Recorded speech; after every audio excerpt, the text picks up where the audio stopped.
These are not the same, but they run on the same principle.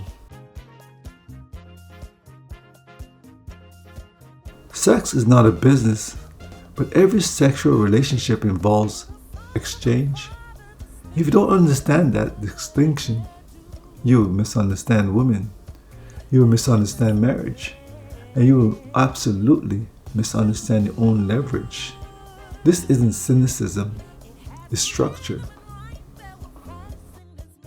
Let's separate three things clearly.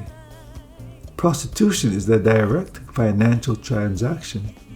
Clear terms, short term, no emotional expectation. Dating is exploratory exchange, attraction, attention, emotional experience, status, time. Marriage is a long-term bonded agreement. Security, loyalty, shared responsibility, intimacy, stability. They're not the same, but they all operate on perceived value, and that's the part most men ignore. The core principle. Humans are wired to evaluate value, not in cold spreadsheet way, but subconsciously. Competence, emotional control, stability, confidence, social proof, direction. These influence attraction whether we like it or not. That doesn't make love fake. It makes attraction responsive. And responsiveness means change. Problem men face. Many men were taught this. If you commit, you're safe. If you provide, you're secure. If you're loyal, desire will stay. That's incomplete. Commitment creates safety. It does not guarantee attraction. Provision creates stability. It does not automatically create desire. Desire is dynamic. It responds to energy, strength, confidence, self-respect. When those fade, attraction shifts. Not because she's evil, because biology and psychology don't freeze. Where men get hurt. Men confuse bonding with ownership. They think the agreement replaces the need to remain valuable. It doesn't. Marriage is not a purchase. It's a continuous mutual exchange.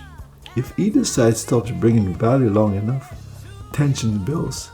If a man has built his identity only around being chosen, when attraction dips, he collapses. That's the real danger, not women, dependence. Here's important balance. Now let's be fair. Men evaluate too. We care about beauty, femininity, warmth, loyalty, sexual availability. That's exchange. Both sides bring something. The difference? Women are usually more aware they're evaluated. Men often think they're just in love. Love and evaluation coexist. That's the uncomfortable truth. Stop obsessing over sex. Start increasing intrinsic value. Ask yourself, if she disappeared tomorrow, would your life still be strong? If the answer is no, that's your work. Build physical discipline, build emotional regulation, build financial responsibility, build social strength, build a clear direction. Not to manipulate, not to game, but to stabilize yourself independent of validation. When your value doesn't depend on her response, your behavior changes.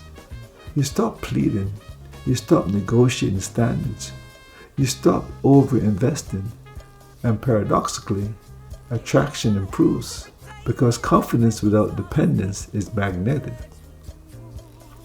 When you understand exchange properly, you don't resent women, you don't worship women, you don't fear losing women.